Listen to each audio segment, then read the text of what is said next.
اسلام کو اپنے اور اپنے باپ دادا کے طریقے پر چلانا چاہتے ہو، اسلام چلے گا تو صرف فاطمہ کے باپ کے طریقے پر چلے گا۔ اسلام نہ تمہارے طریقے پر چلے گا، نہ میرے، نہ تمہارے باپ کے طریقے پر چلے گا، نہ مولوی جرجیز کے باپ کے طریقے پر چلے گا۔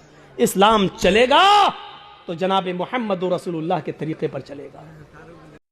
اس نے کہا کہ اسلام محمد رسول اللہ صلی اللہ علیہ وسلم کے طریقے پر چلے گا، نہ کہ میرے طریقہ پر اور نہ تیرے۔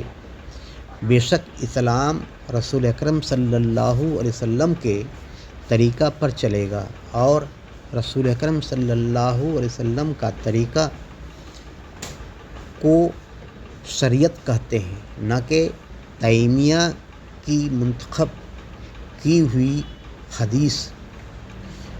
حدیث شریعت نہیں ہے، حدیث خبر کو کہتے ہیں۔ یہ را مٹیریل ہے۔ را مٹیریل جب تک پیوریفائی کر کے کوئی سامان نہ بنا دی جائے وہ استعمال کے لائق نہیں ہے۔ اسی طرح حدیثوں پر تحقیق کر کے کوئی نتیجہ اخذ نہ کر لی جائے تب تک وہ شریعت نہیں ہے۔